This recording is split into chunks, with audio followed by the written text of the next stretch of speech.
Doing good. I think okay, we're back. Hold on, let me hit start record. So here we go. Oh, no, it's recording. Awesome, it's recording. Yep. Well, first off, Cody, it's an honor to be on your channel, the Comic Chat Authority.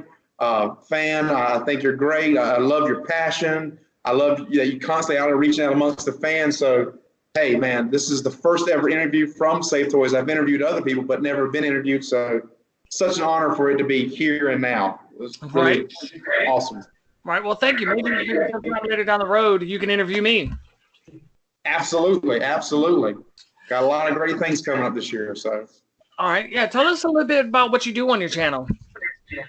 Okay. Well, it's called Safe Toys. I'm a conservative Christian. I'm not political on my channel. One of the big things, my Christianity, it can't go away with me. It's a part of my life. It covers everything. But as far as like a lot of channels are political, one of the things about Safe Toys is it's just a laid back, family friendly channel where you can escape reality. Because I think that's the most important thing about comic books, action figures, superheroes. One of the things that made them so successful is that it's not politicized one way or the other. It's kind of an escape from reality, and that's the beauty of it. I think that's why it stood the test of time. As a matter of fact, comic books have always done real well during times of war. For instance, Marvel was almost going bankrupt in the late 90s. Then 9/11 happened. Superman and Captain America, very famous, I think, around the World War II era, because on both times, people were looking for an escape. You know, they had enough of reality, you know, and I think that's why it's lasted so much in adult men like ourselves is we got enough stress. We want to enter into a place where we can just chill and enjoy it, you know? Right. That's why I made Comic Chat Authority. Got a quick question for you. What's your take on this supposedly crossover, the Secret Crisis? Talking about with DC and Marvel? Yeah. What do you think's going on there? I've seen just a few things about it online. I'm 100% for it. I love the amalgamation comic books, Dark Claw with Wolverine and Batman mixed. Thought those stories were a really cool idea. And if it's going to bring more of that into the universe, bring it. I love it. All right. What got you collecting action figures? Was it just a hobby from when you was a kid and just you never stopped? Tell us about how you got started.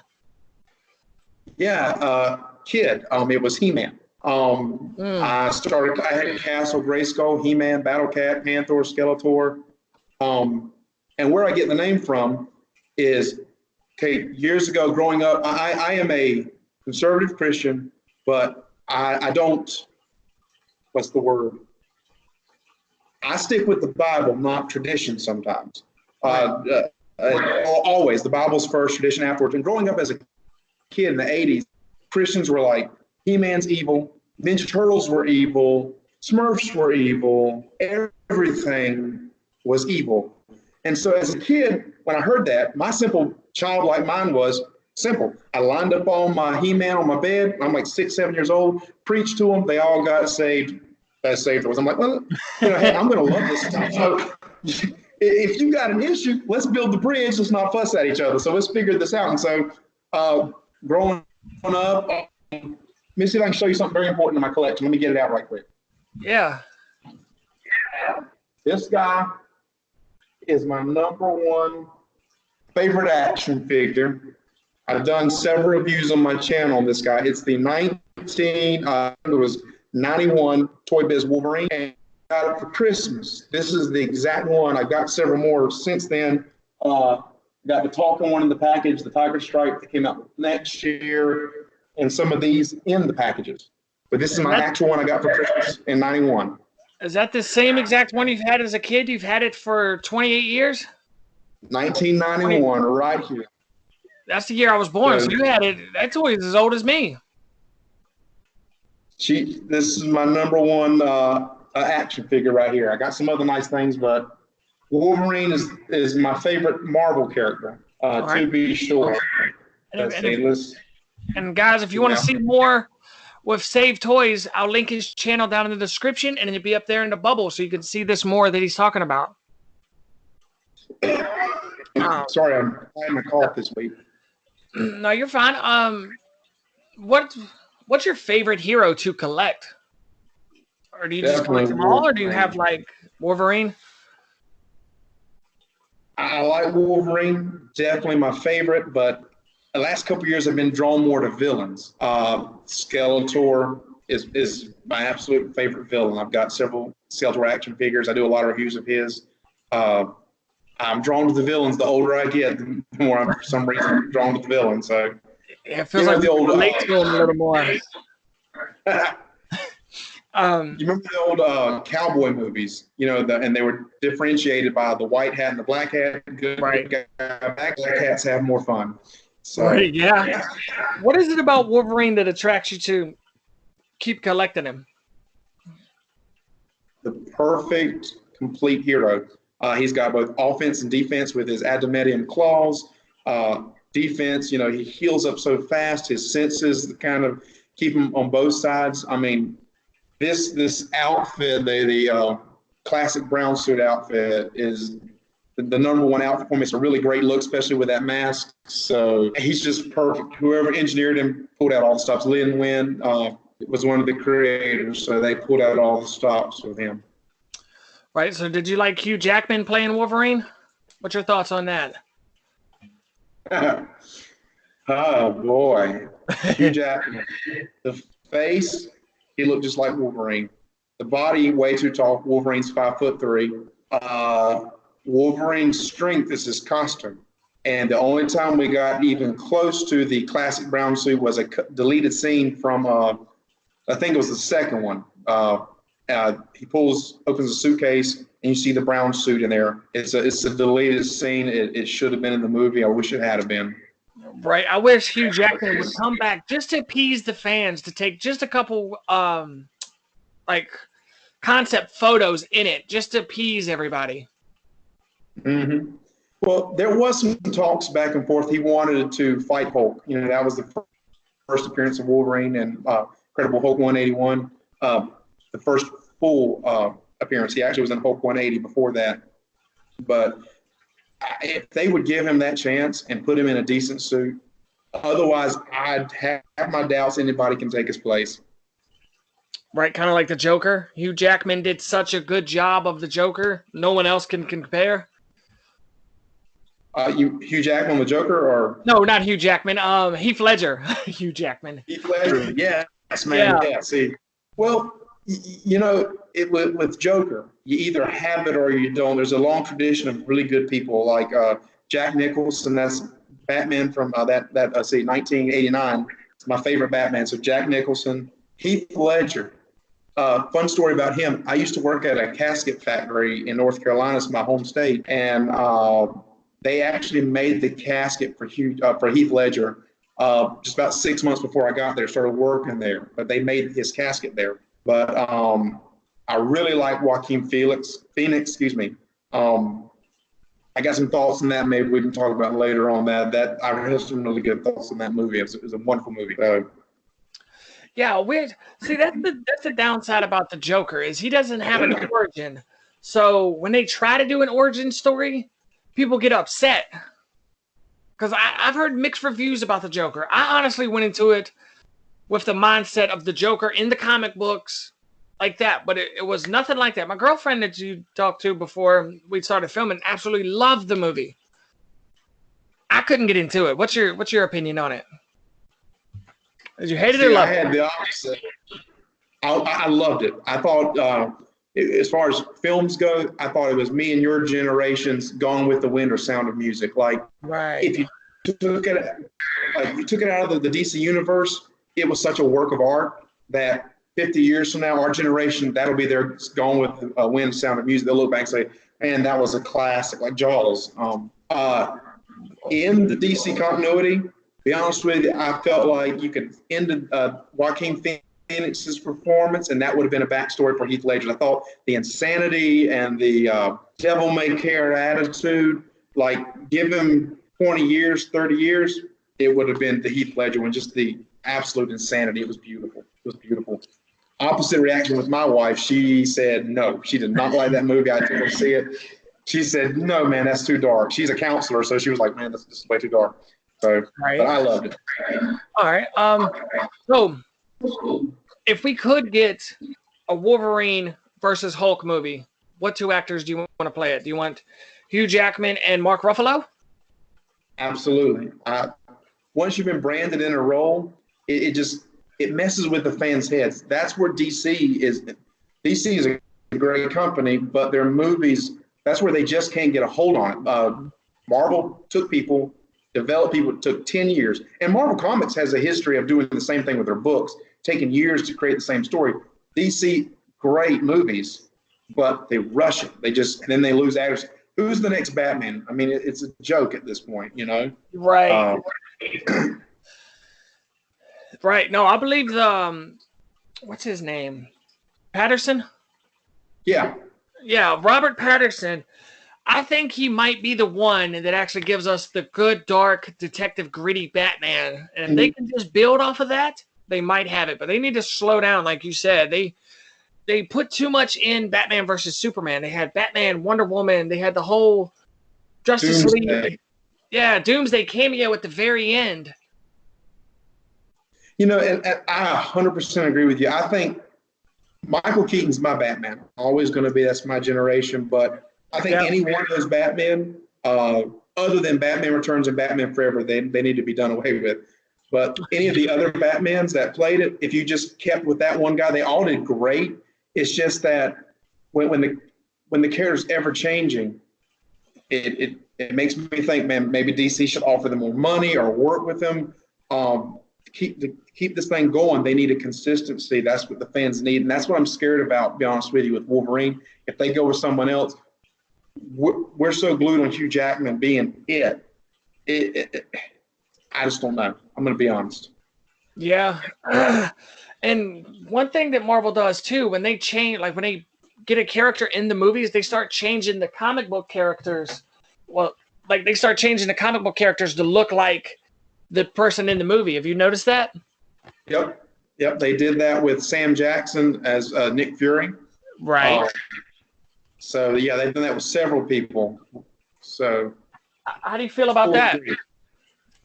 You think that's a good marketing tactic, or do you think they should just leave the characters as they are? Well, I think that it's good for marketing, definitely. And as long as you're going to keep it consistent for me, I'm definitely like Samuel Jackson as Nick Fury. He's a good actor anyway, so that's if you're going to do it, get a good person to do it to build around like they did with him. But just this constantly on the fly that DC's given us,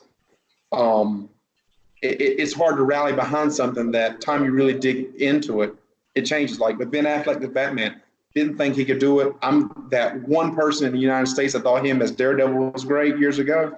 They put him as Batman. I'm like, oh, go ahead. I'm sorry. No, you're good. You're good. I'm just agreeing with you. Yeah, you're right. His Daredevil was amazing. I thought it was good for the time because I like Daredevil. That's my Marvel Batman.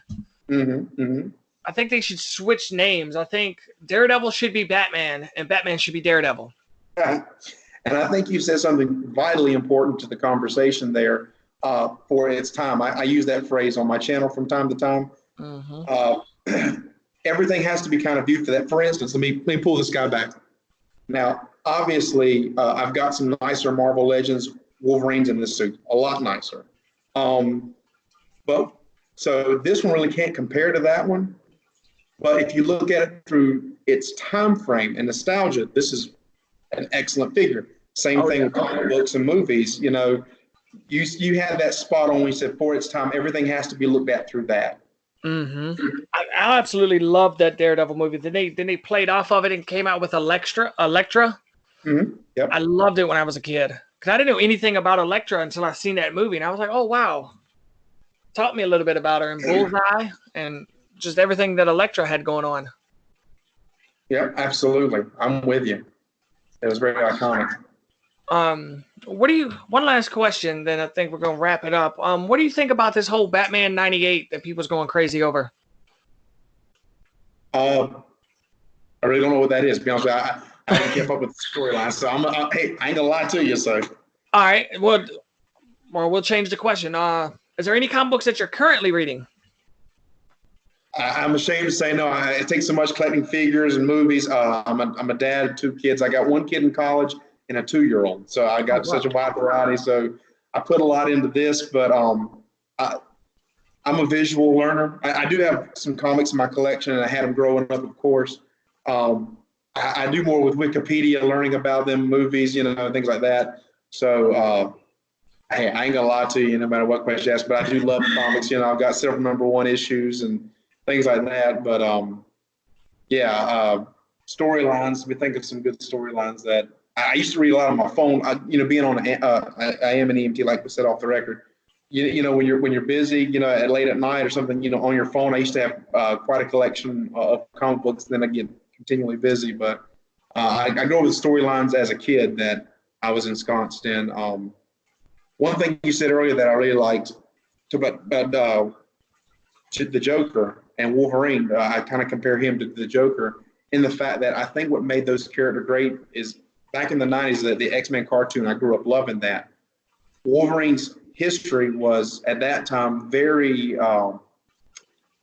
misty, very smoky. You didn't really know. I think what was it, the early 2000s? I did read some of the Wolverine origins. I love graphic novels more than actual comics. So I can read more stories, get more continuity there. I think that ruined Wolverine to a slight degree. I don't think you can ever fully ruin him. But I think what I liked about him as a kid was me and my friends kind of guessing, when did he get the claws? Did he have bone claws? Who was he? Did he fight in World War II? Things like that. And when you answer all the questions, you destroy the debates. And they're doing that with Joker. Joker, like you said, never really had a full backstory. I think the Killing Joke comic book, I have that graphic novel and loved it. It puts a few of the pieces there, but you've got to leave a lot of windows for fans like me and you to debate. I mean, if you take away that, it destroys a little bit of the magic. Right. That's like spoiler alert. When Batman sat in a Mobius chair and asked who killed his parents, they was like Joe. The chair said Joe Chill, and he was like, "Well, who is the Joker?" And they said it was 3 Jokers. It's one in the past, I think, one now, and like one in the movies or something. I might be wrong. Y'all correct me down in the comments, but it's something like that. They said it was 3 Jokers, and I really want that book. Yep. Go ahead. And that would explain a lot with the different ones, even in the movies. That would help DC with their continuity because Jack Nicholson was the mobster. Heath Ledger is just radically insane. Joaquin Phoenix more of that. The Joker from the Batman the Animated Series that was played by Mark Hamilton from Star Wars. That guy was just he might kill you. He might buy you a Mercedes Benz. The one from the old 60s. What was his name? I could tell you if I didn't want to tell you. But he was just insane, just funny. Like, he wouldn't really hurt a fly, So the 3 Joker theory, I've heard about that storyline, would actually be a great way to explain the diversity of Joker, All right. And one last question, then we're gonna do shout outs. Is there one figure that you've wanted and can't either can't find it or just can't afford it, I guess you could say? Let me think. I